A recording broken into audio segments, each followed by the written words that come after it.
You are watching and listening to Chris and Leicester Till I Die TV on YouTube and your favourite podcasts.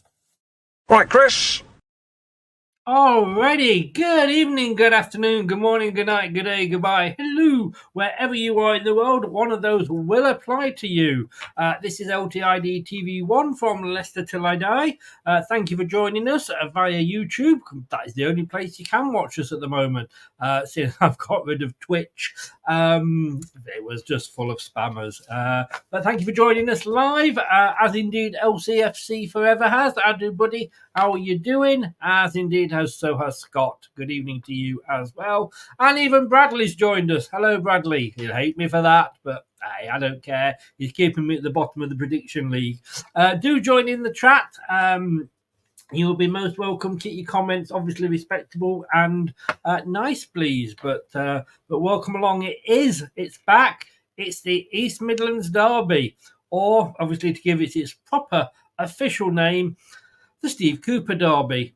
And we are going to be talking to Reese from Nottingham Forest fan zone, Red Side of the Trent. I was on their channel the other night. The link is on my Twitter. So please, if you want to see what I said to them. I was very nice, actually. I was very polite. And I'm sure Reese will be as well. But look, let's get on with this. If you are new, please do subscribe. Thank you very much indeed. And smash that likes button. Always helps the channel out. If you want to help support us financially, £1.99 gets you becoming a member. What more could you? £1.99? Can't even get half a pint for that these days, can you? But this is a Leicester City Nottingham Forest match preview. Another 3 points. Fingers crossed.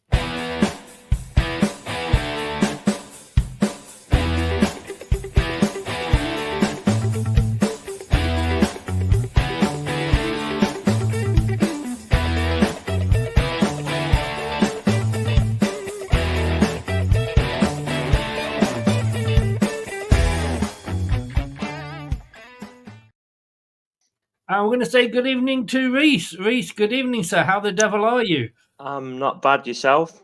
I'm very well, thank you very much. Looking forward to tomorrow night. Missed these East Midlands derbies last season.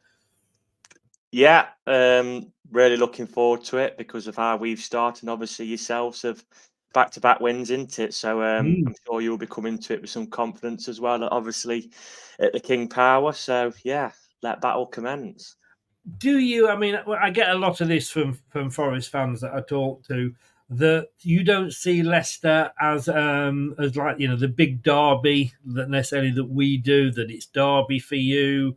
I mean, I'm just pleased to at least get a derby because we were so long. Our nearest derby was Villa, and you can't really count that. Do you count this as a sort of a bit of a grudge match?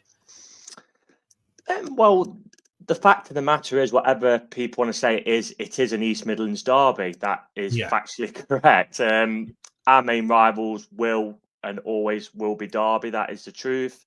Leicester are on a long list of rivals. I think it's down to personal preference. If you live, you know, in South Nottinghamshire and you're on the border with Leicestershire and you're working with, you know, Fox's fans, then there's probably that bit more bitterness. But yeah, not from me personally. It's more of a similar to Notts County for me, because you dislike us so much. It does make you, of course, want to win that little bit extra. But it will always be Derby, unfortunately, for you guys. Yeah. No, I get that. True Red is in. Luke is a Forest fan. Evening, Luke. How are you? Brad leaves the chat. He doesn't like Bradley. You know I jest, Brad. You know I jest. Ray is in. Evening all. Can't wait for tomorrow. It'll be happy hour in the eastern US of A. Enjoy it. I'm a huge Steve Cooper fan, Chris. He has shown some flaws, but overall I'm really happy with him. We'll get to talk about him, as you can imagine, very, very soon.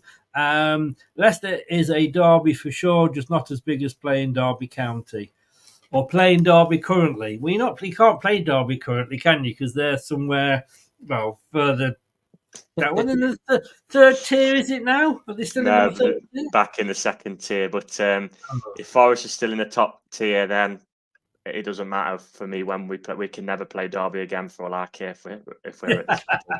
Exactly. Right, I want to start off because I'm sure it's going to be a big crowd there tomorrow night.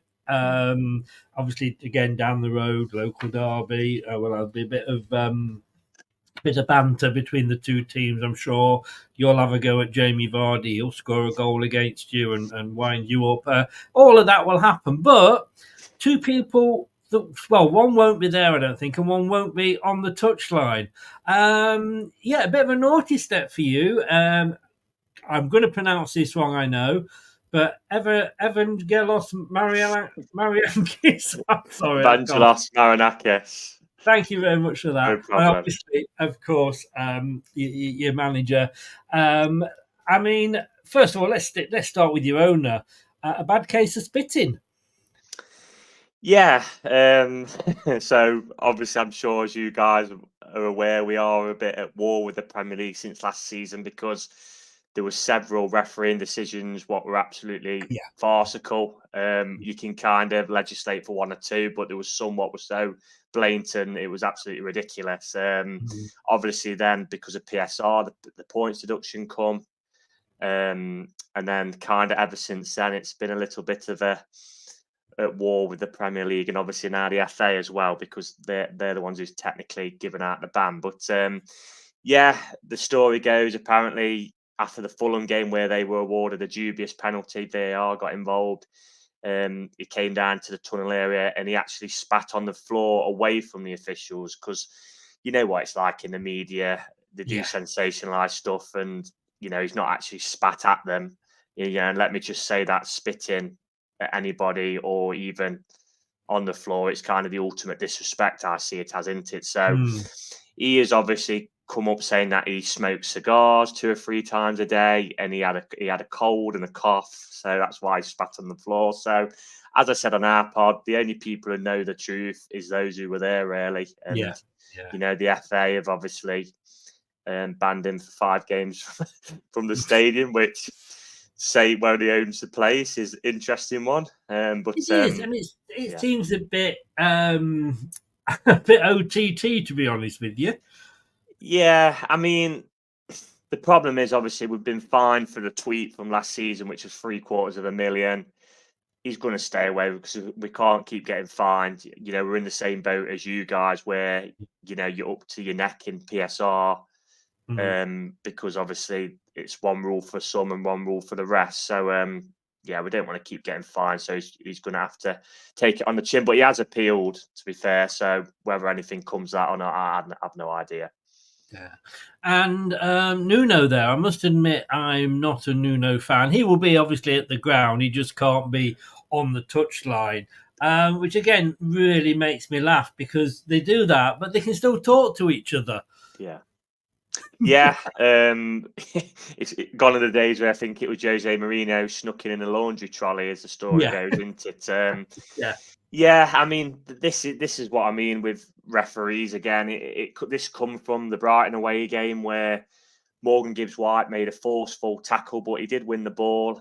The referee indicated on the pitch, I think it was Rob Jones, I think. He literally indicated on the replay, went like that. Then for some reason, Anthony Taylor decides to kind of overrule him as 4th official and say, "Are you sure about that?" Which put a dart in his mind. He then gave Gibbs-White a second yellow. There was obviously, as those who know, who played football, some expletives said, because when the referee's told you you've won the ball and then 30 seconds later he's giving you a second yellow card, it didn't go down very well because this was the same referee who sent Willy Bolly off last season against Bournemouth, where it was never in a million years of sending off.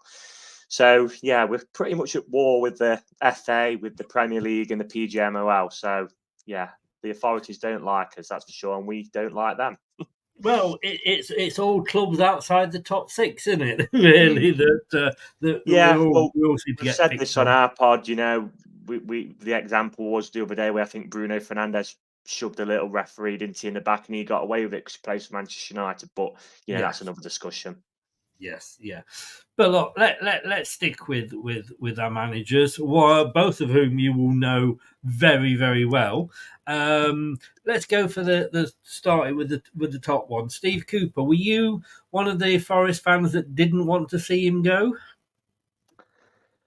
The time had come, unfortunately, because I love Steve Cooper, what he did for the club and the city. It'll never ever be forgotten, especially for kind of my generation of fans who'd not seen much at all apart from years clogging in the Championship, really. But it was one win in 13 games. He had kind of numerous chances, really, and in the end, it was kind of enough is enough. And it was bittersweet. It was sad when he did go, but when you look at the change for when he did lead to kind of where we are now under Nuno. It's just a lot better, is the truth, unfortunately, for Steve. He fell out with Marinakis as well. Their relationship was strained, and it's only ever going to end one way. You can't keep working in them conditions. And, he had a lot of players thrown upon him, players who clearly I think he didn't want, because there was some who'd never even really played for the club. So it was just one of them kind of, where you got a girlfriend who you really love, but you just know it isn't working, and you just have to break ties for the best, really, unfortunately. Yeah. And what sort of reception are the fans going to give Steve Cooper? I mean, it's at Leicester, so it would probably be drowned out if it was bad. But do you think he'll get a good reception? And how would that go down with Nuno when the opposition manager is getting a good reception? Well, I've spoken about this on my personal Twitter, because if he was managing, let's say, Crystal Palace, I'm sure he'd probably go by our fans and probably give him a little clap. But because obviously he's managing Leicester, he's just not going to do it. No. I've heard a couple of his interviews on TalkSport. I've watched a clip from the interview yesterday. He won't even say Forest. No. So whoever's in your PR department is doing a spectacular job, because he's been PR'd up to the eyeballs, really. So he would get a good reception if it was another, like I said, hypothetically speaking, if it was someone else and he came over to the away end. I think there's people who, like myself, probably thought the time was up because it's a business, but no one, I don't think, begrudges him for the work he did for us at all. He's a club legend, in my opinion. Yeah, and as you said there, and this was up on the BBC, this is just about the game, which we know it's not. I mean, if it wasn't for him, this wouldn't be on TV, even though it's a derby. It's I'm sure Man United, I don't know, because the first season we got back to the Prem, the game was on TV, wasn't it, at your place? I'd rather not talk about that game, but I'm sure you would make a note of it. But obviously, you could say was both down at the bottom. Then is why they might have stuck it on. But yeah, I get what you're saying. But they do like a grudge match, don't they, Sky? There's not, I'd say, a lot of feisty derbies in the Premier League, really. So they might see this as one. I mean, he has no ties to Forest, really, Steve Cooper, because obviously, he's a Welsh lad, and he was at Swansea before, but he's obviously just trying to keep it football related. He'll want to win this one, though, won't he? Of course he will. Yeah, he's a professional. I'd be if I was. If I'm a professional, I was your manager tomorrow night, I've got to do a professional's job. It's business. We all can be sentimental in football, and there is a lot of sentiment trotted out, but it's business tomorrow night, and Steve knows that. And Nigel Clough managed Derby when he was at his Forest top scorer post-war, and he beat us several times, and also got lost in the the heat of the battle. So it's business. That is life, unfortunately. Yeah, no, you're quite right. Obviously, Nuno came in after his spell at Spurs, which didn't go too well. Your thought? I mean, were you happy to get somebody like him in, or was he your choice? No, it wouldn't have been my choice at the time. No. Thanks for that reminder, that 4-0 reminder. Yeah, I didn't want to leave it up too long. No, he wouldn't have been my choice. He obviously come with a bit of type of a really defensive manager. You know, like you said, the Tottenham kind of debacle where he won Manager of the Month in his first season and it just went downhill. And then he's obviously ended up chasing the money for a bit inside. So you're kind of thinking, where's his career going? It seems to be going downhill. But he come in. The first game was the one I spoke about earlier, where we were absolutely robbed against Bournemouth. Went down to 10 men, should have never been sent off, Bolly, which we lost 3-2. But then we beat Newcastle away, where we were absolutely brilliant, and beat Manchester United at home back-to-back. He got us back to playing a 4-2-3-1. He got Morgan Gibbs-White back centrally. But that honeymoon period did, wane a little bit, and we were shipping so many goals from set pieces last season. And in the end, we just kind of did enough really to stay up. I mean, we would have stayed up, I think, if it wasn't for the deduction, by 10 points in the end. To stay this media narrative of Luton were really close to staying up. There never was, And the problems what we had last season in the team, he's fixed in the summer with the recruitment. We look a lot more solid. He's completely turned Chris Wood around, because under Steve Cooper brought Chris Wood, couldn't get a tune out of him. Since Nuno's come in, only Haaland and Palmer have scored more goals in the Premier League than Chris Wood. So he's definitely, as it stands, took us, Steve got us to the Premier League, kept us up against the odds, and he deserves credit for that. But Nuno's kind of took us to that next level. And if we want to progress, and I have to he's say, the man at the minute. He's done very well for you this season, better than I thought he would. But Scott there has said, and he possibly answered this, but what effect has Nuno had on the club since he took over? He's not obviously as Steve was like kind of all in. He was in with it, like doing stuff in the city, in the club, very well rehearsed in terms of like his PR, etc. Some fans might say, well, was it genuine? But I generally think he's a decent guy, Steve Cooper. I think if you've seen him in the street as a Forest fan and you chatted to him, he'd chat to you back. You know what I mean? That type of guy. Nuno kind of come in as a bit, this word might sound a bit harsh, but a bit colder. But at the end of the day, all football fans are bothered about is what your manager's doing with the team on the pitch. And if you're winning games on the pitch, doing well on the pitch, they're not really too fussed massively about what's happening off the pitch. And so far, this season's so good for Nuno. Like I said, he just seems to have implemented his ideas pre-season, and we just look so much more solid than we did last season, because last season was just a basket case, really. Yeah. And Steve Cooper was apparently very much in the frame for the Burnley job. He was offered it, and he kind of stood back because we'd spoken to him. And then Burnley went back to him and said, look, do you want it or not? And he was still kind of holding off. He obviously wanted the Premier League. Again, were you surprised that Leicester went for him? Oh, massively surprised. Massively surprised. Because of the tie. If he didn't have any ties with us, then probably not. But because of the ties with us, and like I said, in my opinion, him being a club legend, I was surprised. And to be honest, it kind of had early days Rafa to Everton vibes about it. And I kind of thought it would only go really one way. Now, like, as I said, it is early days, so it might go that way. But no, I was very surprised Leicester appointed him personally. Yeah. Well, one of the three that I wanted, purely because, as I say, I think he could keep us up, and that's all that it's about in that first season back. I want to look at sort of the form, and I said earlier, I was talking, I was on another, on a Liverpool podcast before I came live here, that I wish we were playing you at the City Ground. Your away form, I mean, like, you're fifth in the bloody league on your away form. We are 13th on our home form, about the same.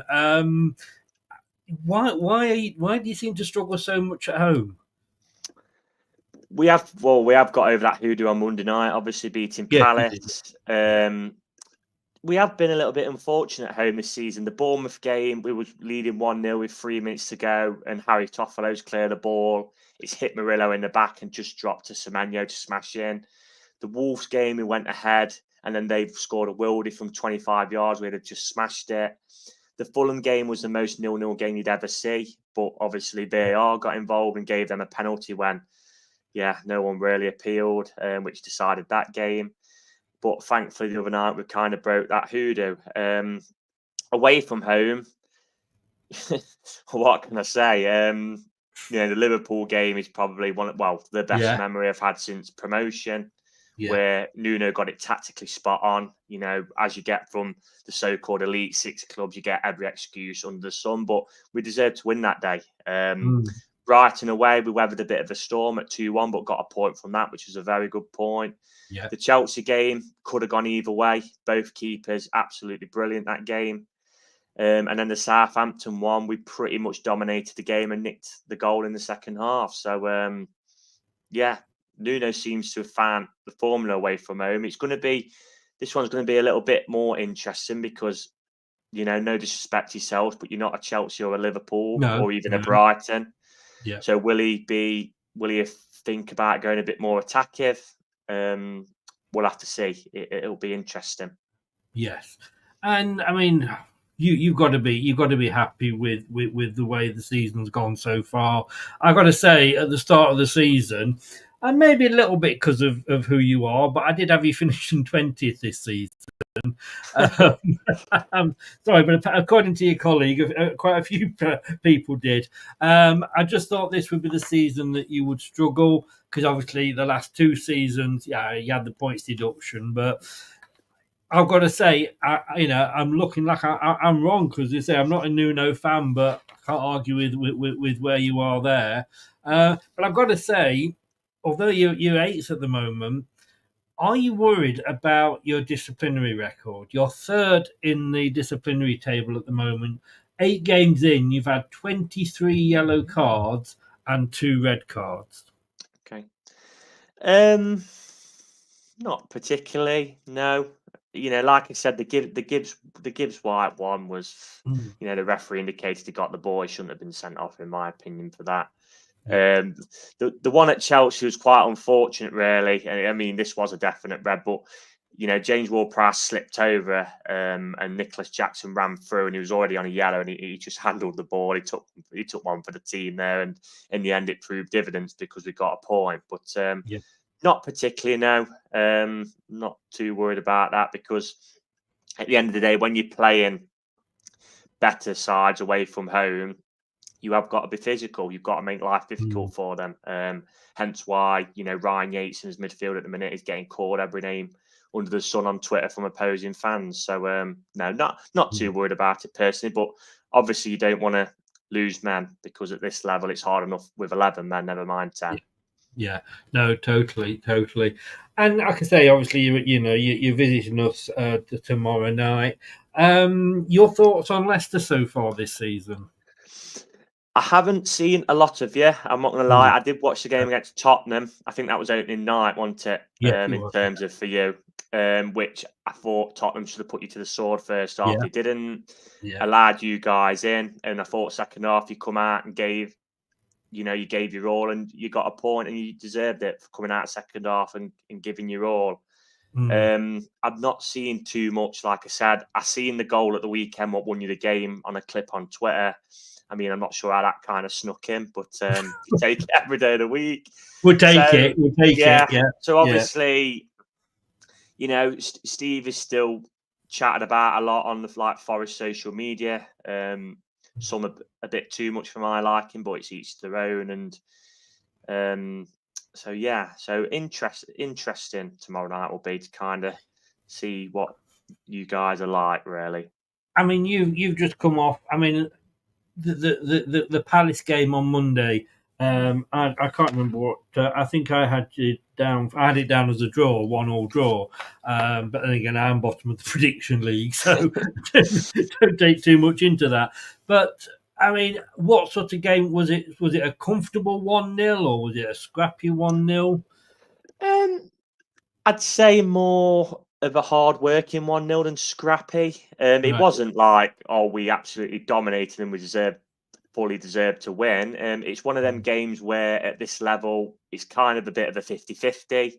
and you've got to grind them out, especially at home. Palace are struggling at the minute, as we can see by the table. Yeah. And both sides had a few chances. Sal's made a couple of brilliant saves for us. And then Chris Wood with probably his hardest chance of the night score, but that was via a howler from Dean Henderson. It snuck under him. So once we kind of got ahead, though, you just felt confident. You did feel confident because we had been very solid at the back. I think we're second for goals conceded behind Liverpool. So, yeah, with Palace struggling, it didn't really offer too much once we went ahead. So, yeah, it was, finally nice to get over that hoodoo because it had been 6 months before we'd won at home. I mean, before that, the game before that, you drew with Chelsea. You're doing well against the big clubs, obviously Chelsea and Liverpool. Does that, with those 2 games in mind, are you going in this with a lot of confidence? Yeah, I don't see why not, because like I said, Nuno seems to have got the away formula bang on. Again, like I said as well, no disrespect to you, but you're not kind of a Chelsea, a Brighton or a Liverpool. So it will be interesting to see, as I've said, if we will go a bit more attacking. We probably will line up in the same formation, the 4-2-3-1.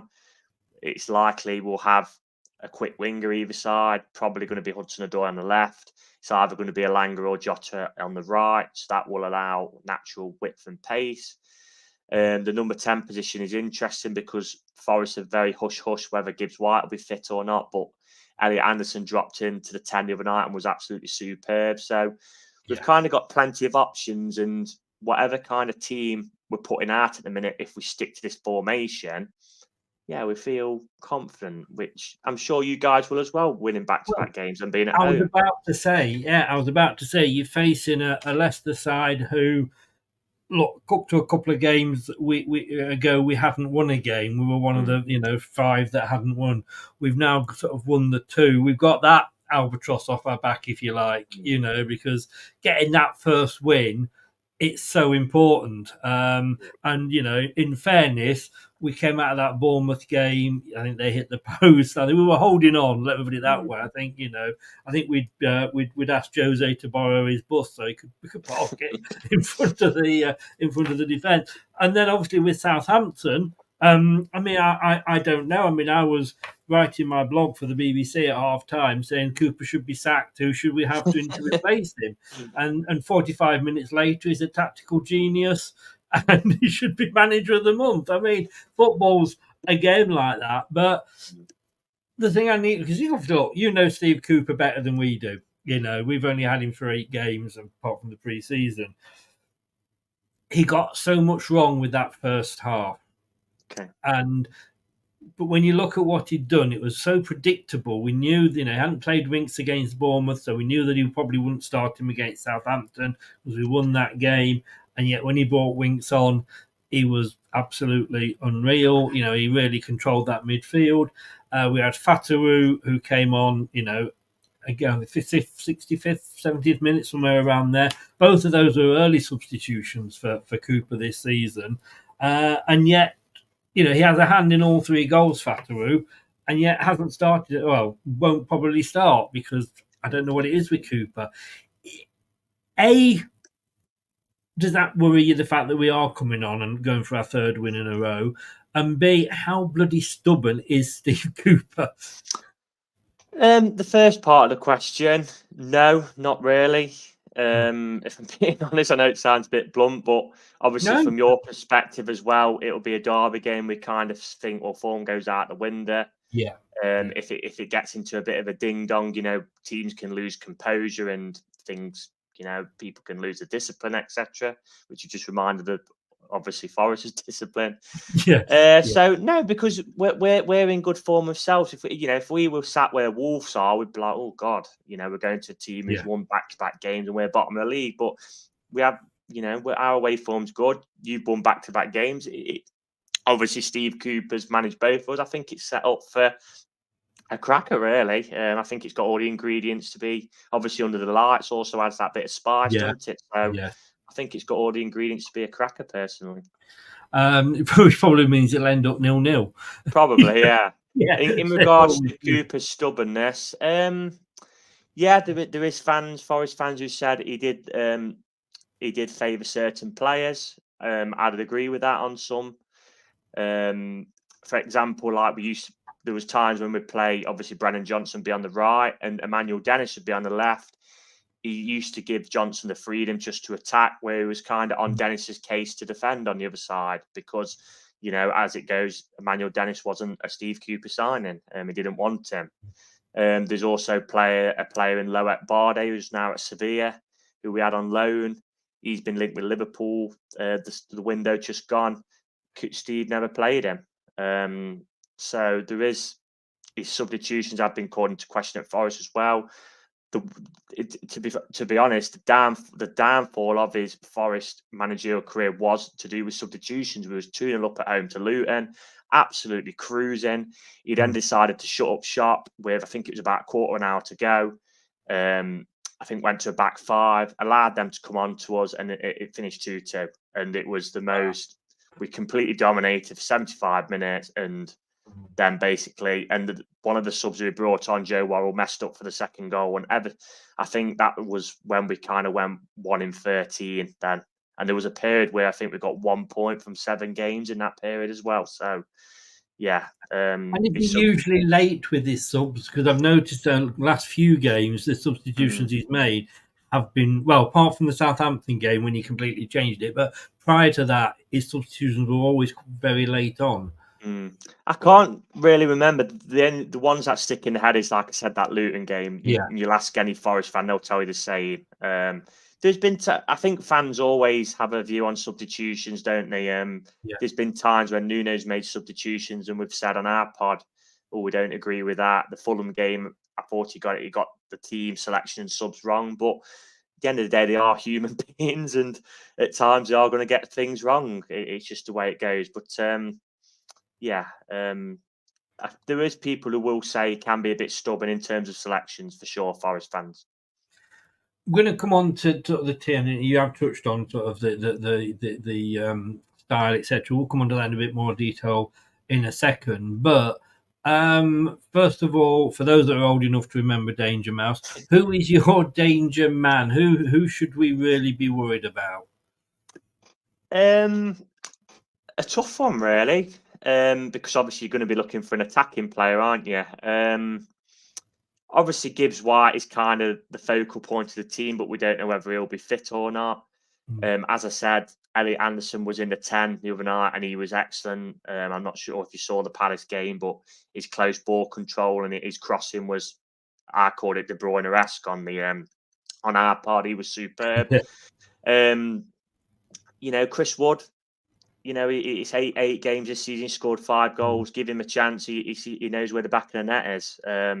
As I said liked earlier, the goal against us as well. Yeah, Chris Wood. he used to play for you. He did indeed. Yeah, yes. I thought he did. On loan. Was it on loan? No, we bought was him. It permanent? Was it permanent? Yeah. So you usually give him a chance and he takes it. So yeah, obviously we've got Hudson-Odoi. I'm sure he'll play. The other side will be an interesting one because Anthony Elanga had a pretty decent season last season. He struggled a little bit this season, so it's interesting from our perspective whether he'll swap him out for Jota Silva, who every time has come on, is just like a buzzy bee. He's full of energy. He looks a really talented player. He scored in the Carabao Cup against Newcastle, a really good goal. So he'll be pushing to start. Hasn't started yet in the Premier League.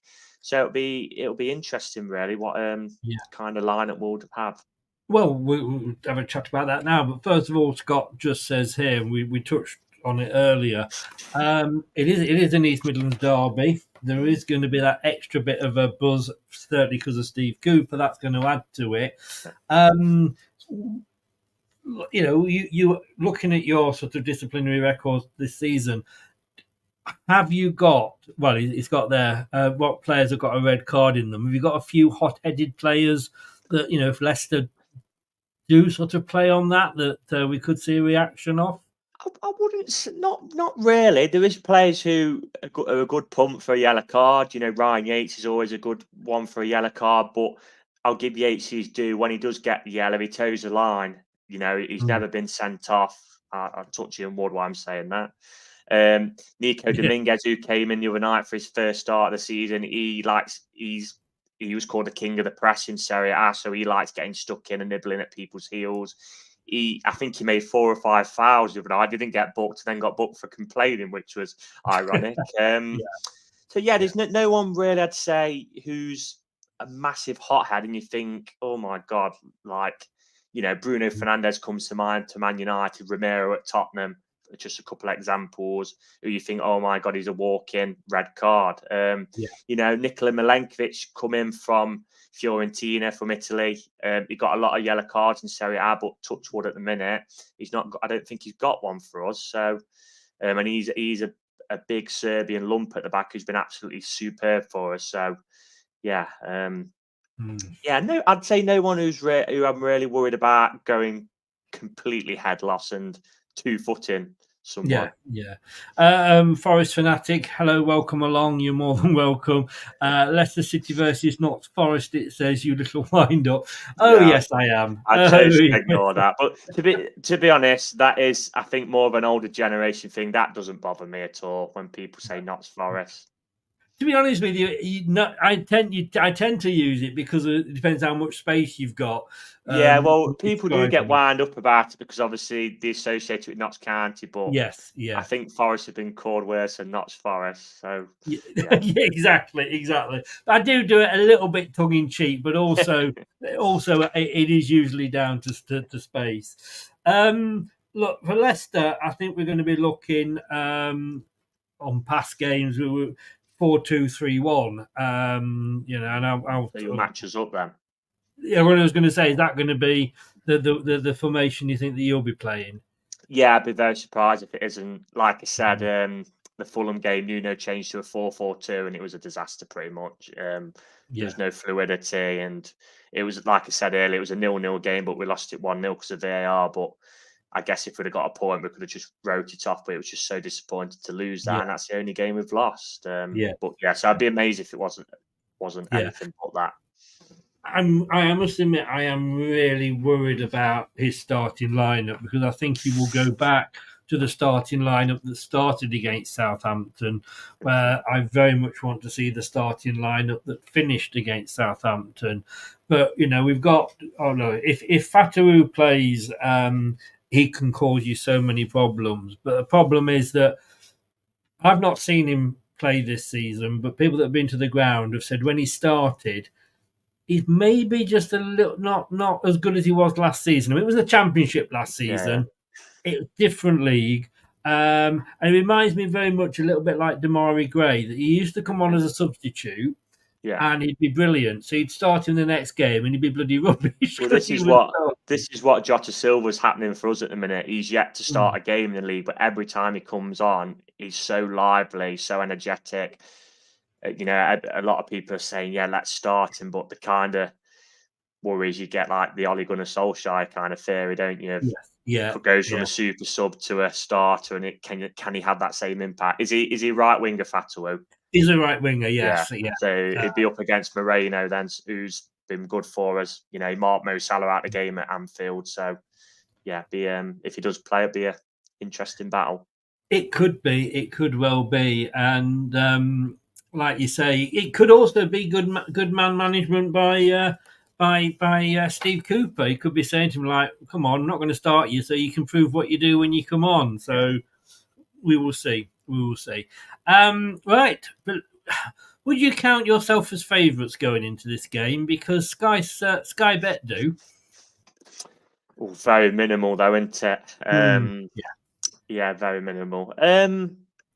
The best one there probably looks the draw, to be honest. I mean, I was looking at the table when you had the table up earlier. I think, you'd scored 4 and conceded 4 at home. We'd scored 3 at home and conceded 3, I think it was. And no, I'd say it's a pick 'em personally.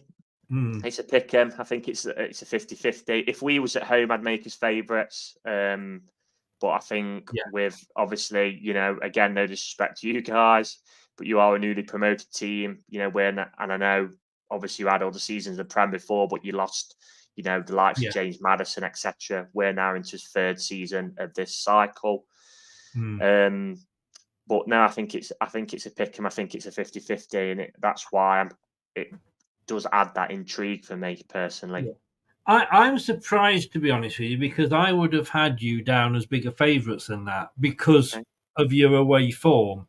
But like I say, if we could somehow swap this match round so we're playing at yours, I'd be quite happy. But like you say, it is very tight. Yeah, very, I mean, tight, if we was at ours, I'd expect us to be priced probably maybe even money, 10 to 11 even money. But because I think that's fair enough reflection. It's funny how sort of football changes. I mean, when you first came up, we were on still doing reasonably well, and and now this season you're the established Prem team, and like you say, we're coming up and we're the new boys. But that's football for you, isn't it?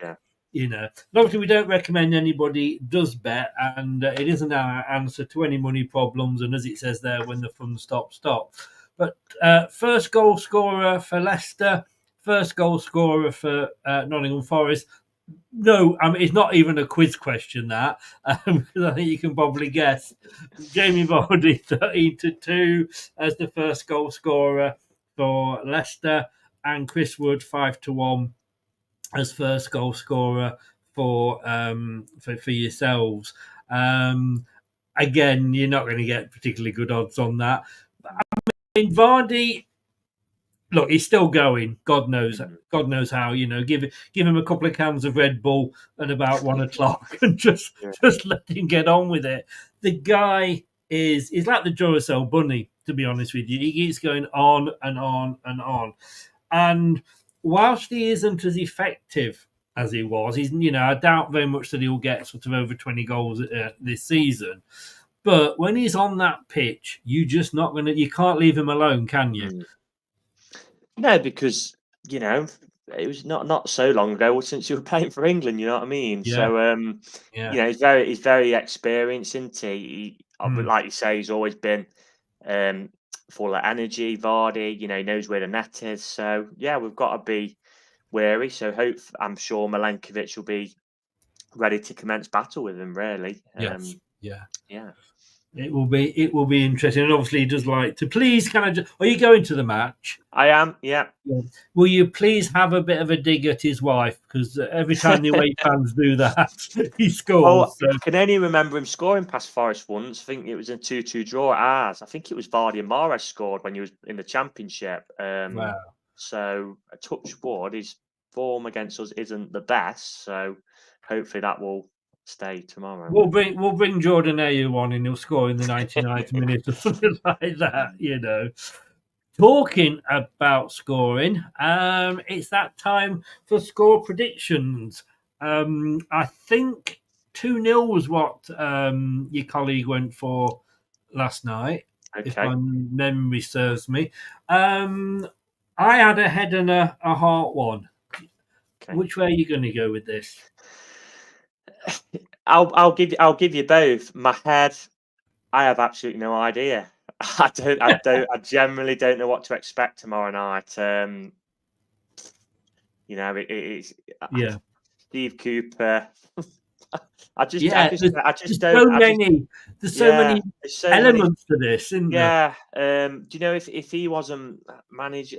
It's really tough with my head. With my heart, and this is slightly with my head as well. 1-0 to Forest. 1-0, right? Well,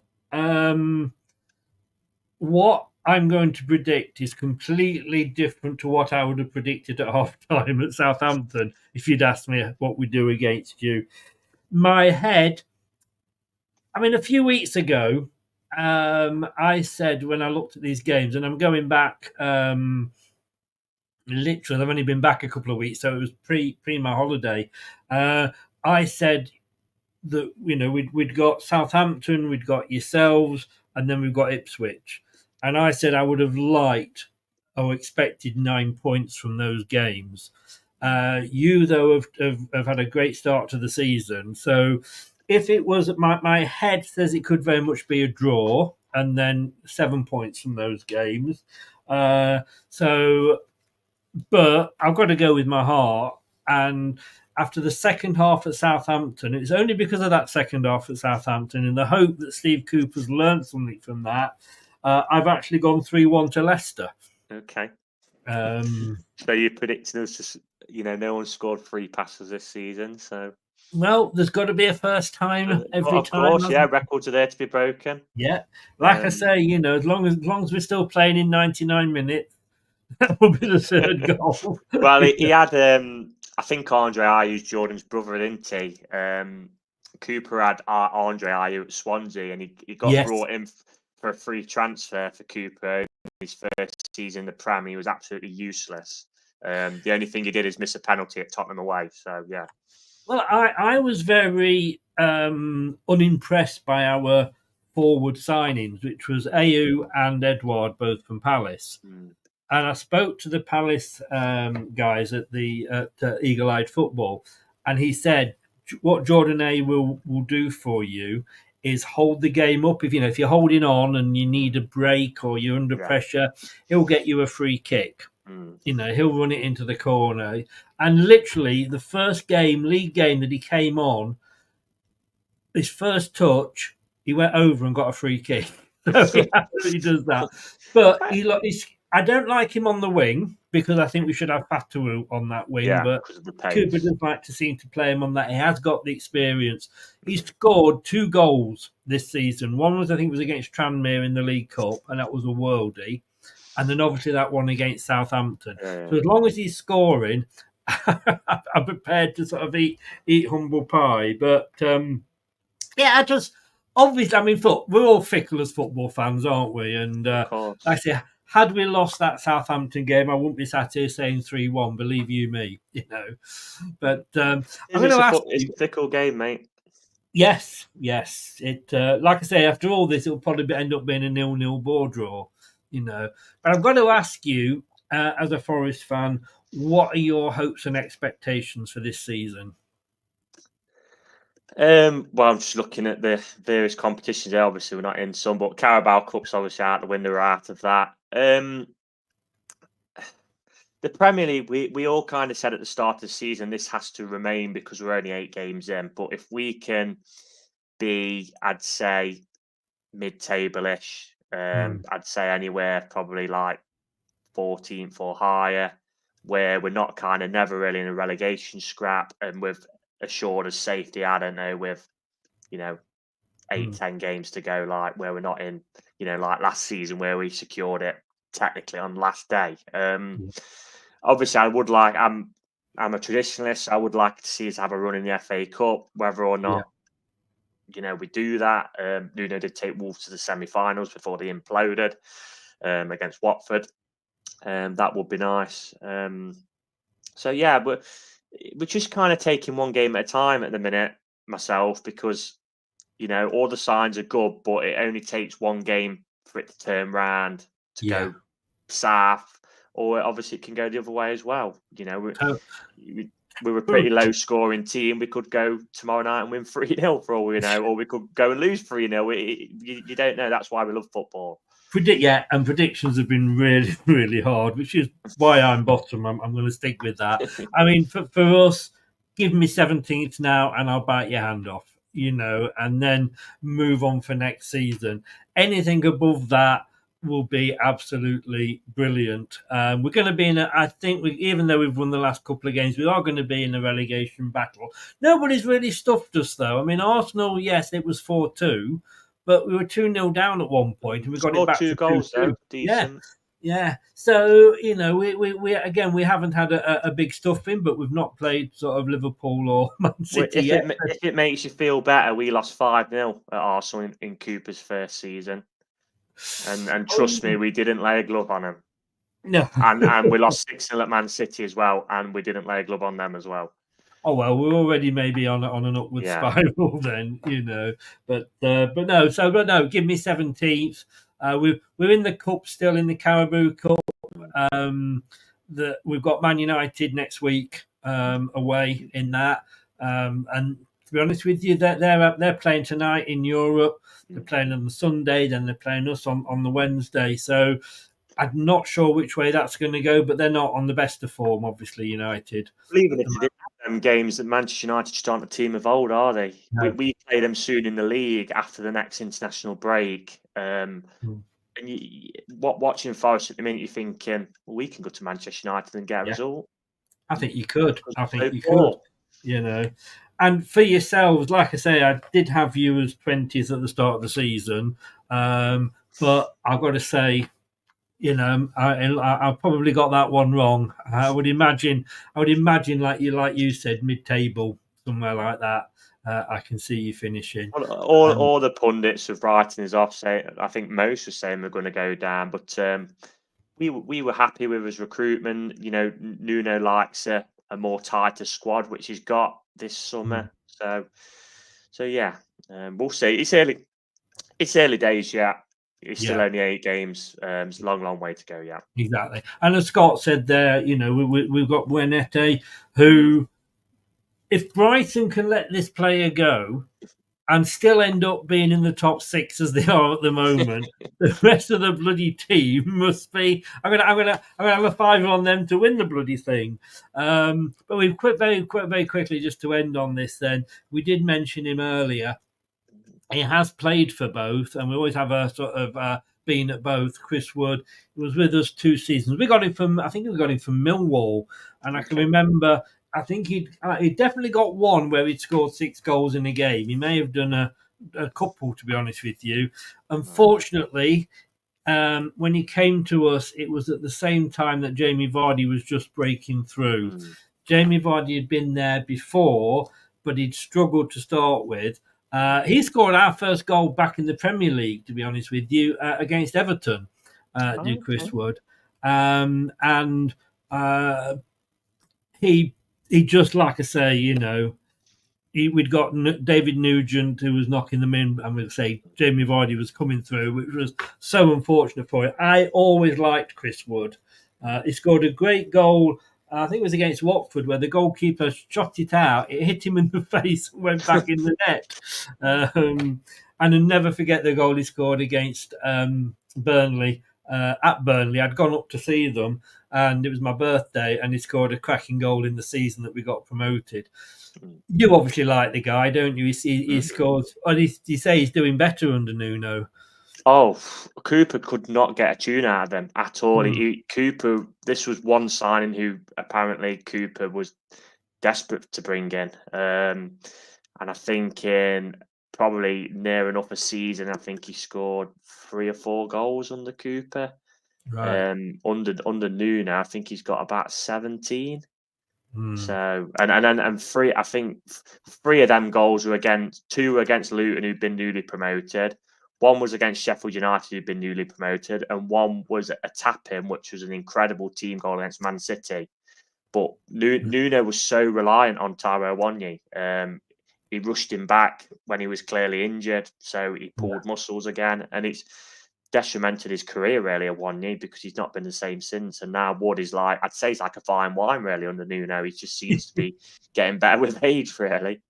And as I say, he does seem to like a goal against us wherever he's been. So hopefully he's going to start him, isn't he? But it would be a shame. It'd be amazing if he didn't.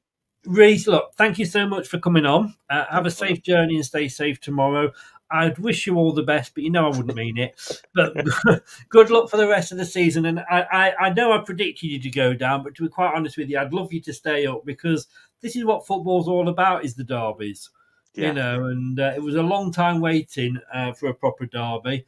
And let's be honest with you, Derby County never going to come back up. So, well, I've always said if Forest stay at the top level, they can do whatever. If they come up one day, then they come up. But as long as we are in the Premier League, because as much as the Championship is very competitive, there's the Premier League. It's just that quality and the coverage you get. There's just nothing like it. Unfortunately, it's the place to be, isn't it? The place you've got to be. Give everybody a shout out as to. I'll put the link in the description on YouTube, but give everybody a shout out as to where they can find you. Yeah, so our pod, it's called Red Side of the Trent. So you'll find it on all the standard podcast apps. And also we do on YouTube as well. So again, if you type in Red Side of the Trent, I'm sure it will come up if you are a Forest fan. And give us a watch, give us a like, a subscribe. That'd be very much appreciated. Brilliant. Really do appreciate you coming on. No problem at all. Thank you. Like I say, don't wish you all the best tomorrow, and I'm sure you don't. Yeah. You don't wish us the same. So, no, well, we'd just be lying to each other. So I'd rather be honest. Exactly. But all the best for the rest of the season, and hopefully speak to you for the next game as well. Take care, buddy. Thanks very much. Cheers, Chris. Thank you, mate. Thanks. Bye bye. So thanks very much there to Reese for coming on. Now, I'm not sure how I hadn't thought this through, if I'm going to be honest with you. Will that work? Does that work? Possibly. Let me go back to the one I had before. Like I say, not thought this one through at all. What was that one going to give me? No. I'm going to have to go for that one, aren't I? Let's go for that one anyway. So let's have a look, because I put my team that I think we should start with against Forest up on social media the other day, and I got a mixed response. We can say that. I tell you what I can do. I know what I can do. Let me do that. And then if I do that, you see, I can do that. There we go. Let's see. What can I say? So it's not perfect, is it? But it is better than. Let me. No, we'll leave it as that. So look, I put my team up the other day. Some hated it, some agreed with it, some didn't like it. This is the team that I think Steve Cooper should start with against Nottingham Forest. Manson in goal. Look, we've got to start Ricardo. What is the point? He wanted players that are experienced. That's why he brought in Ayew, Dakova Reed, Edouard. We've got Ricardo. What has Ricardo done? People have said that he didn't play well against, in the cup games. Do you remember we used to say this about Inacho? Oh, he's not very good, always rubbish. He was getting 5 minutes here, 5 minutes there. They weren't able to sort of get a decent run going. And that's the thing with Ricardo. If a player is not in the first team squad, years ago, they used to have a reserve league and they used to be able to sort of have games there. We don't have that anymore. So unless they drop into the under-21s, they're not getting games. So you can't expect to put a player in and go and do it. And Ricardo, if he does start, everybody said, oh, he has a bad game. And the young man, he's had a bad game. Told you he wasn't very good. Well, no, of course he's not very good because he hasn't had the chance. He's not played any minutes. He's ring rusty. But what has he done? Is he bonking off Steve Cooper's wife? I mean, he's got to have done something. Has he not? Cheers, Lynn. Let's give him a run out. Let's give him a run out at home. Justin, was he awful against Southampton on the right? He's always played on the left. And I have a problem with this because I wanted Christian to start. I like Christensen, and I was pleased when he was starting again. But Justin, to me, he's not that good on the right. I know Cooper sees him as a right winger, or a right back, I should say. I don't. I really don't. So Justin, he's got to move to the left. It does mean we drop Christensen down and then bring Ricardo in on the right. Akoli, look, I didn't like him in pre-season. I thought, what the hell have we bought here? It's nearly scored. He did score an own goal pretty much after joining us. First game, I think it was, first start. But what a partnership he has made with FaZe. What a partnership. And I think that is going to be those. I don't think Vestergaard's going to get a look in, or Cody for that matter, when it comes to league games. FaZe and Akoli, what a partnership together. Two in front of that. Skip, look, people have said, like, you don't need, two defensive midfielders who are at home. I don't see Skip as being always that defensive. I mean, yes, he got taken off, and somebody said, like, what? The guy that got taken off for Winks is the guy you've put in. To my mind, the wrong guy got taken off against Southampton. It should have been Ndidi. The stats say this and the stats... It was shit against Southampton. And Skip and Winks know each other from, obviously, Southampton days. And I think they can form a good partnership as well. Yeah, exactly, Ray. Exactly. Every goal we have given up starts with the run down the right-hand side. And that's why you need Ricardo with his experience on that right. Ricardo has to start, and that's even coming from a Forest fan. So totally agree there. Totally agree. But yeah, indeed, look, indeed he's going to split opinion this season. I haven't been to see him. Kate, who co-hosts on this channel, obviously has been to see him, or has seen him live in games. I haven't. The stats are saying he's got the most tackles and all this, that, and the other. From what I have seen on the matches I've watched, I've not been impressed with Ndidi. Yeah, all right. So he's got a couple of assists, but I think Skip is the better player. And Winks, look at what happened when Winks came on against Southampton. He turned that game round. Buenete, got to start, hasn't he? Like Scott said, if Buenette's not starting, something's wrong. Mavadidi, yeah, look, those two I think are shoe-ins. I think he'll probably go back to starting Ayew on the left. Because I say Fatawu is going to get that Damari Gray sort of tag if he's not careful, because he can't start games and be awful. And whether Steve Cooper is saying, like, you've got to get your game right, prove it to me when you come on. But he proved it against Southampton, so he has to start. And obviously Jamie Vardy up front. I wrote a bit for the BBC, and do check out bbc.co.uk/LCFC, and you'll see the piece I wrote against on Tuesday, that if Fatawu doesn't start, we've got to ask questions in Parliament. We really, really have. But after this, and these are the league games, because we've obviously got Man United in the Cup, but we have got Ipswich away, Man United away, Chelsea at home, Brentford away, and West Ham United at home. Difficult games. Ipswich will probably be a draw, but again, we should be beating Ipswich unless they suddenly turn it round. But they've not had a brilliant start to the season.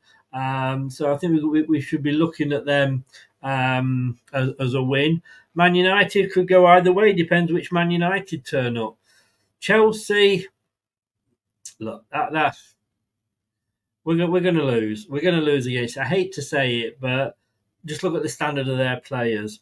Brentford's winnable, and so is West Ham winnable. So on those 5 games out of 15 points, I might hope for 10. 10 out of 15 points. What about you guys? I think 10 out of 15 points. And we are going to be back tomorrow. We've got a couple of shows tomorrow. 5 o'clock tomorrow, we are going to have the prediction league. What does that do? Oh, I didn't realize you could have those. So we have got that 5 p.m. It's going to be the prediction show tomorrow, and then at 7 o'clock, if I can press the right button, and I'm not sure what's gone on here, but we will be here 7:15 for the watch along. What the hell? Now there we go. They've got a new layouts, and it's so confusing. But there we go. 7:15 tomorrow night. Leicester City versus Forest. We have a space available. As you know now, we do the post-match at about 10 minutes after the final whistle. Tom will be joining us, as indeed will Brad. What we do need is an extra person to come on. So if you're going to be watching the game on TV and you want to come on and join us hosting tomorrow, you must be able to come on the camera and stay with us for the rest of the show from 10 o'clock onwards. You will be more than welcome. Message me at LTIDTV, on X. Message me and we'll get something sorted. But there we go. That's it. It's all over. I think it's all over. It is now. 3-1 I've gone for. It's with my heart, my head. 3-1. We can do it, can't we? Imagine 3 wins on the trot and beating Nottingham Forest. How good will that be? But look, thanks to Reese for joining us. His link is in the description, so please get over and check them out.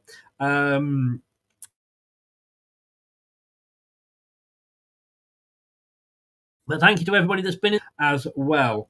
And if you've been listening via your favourite podcast platform, thank you for lending me your ears. I really, really, really do appreciate it. And we will see you tomorrow night. Don't forget, subscribe to the channel, click the like button. I might not become a member, $1.99 a month. There, it's about the price of half a pint. Take care, everybody, and I'll see you for the 2 shows tomorrow. See you then. Good night. Thanks for watching. These videos are tremendous. You'd better like them too, or I'll be back. This podcast is proud to be part of the TalkSport Fan Network. TalkSport. Powered by fans. That will conclude this evening's entertainment.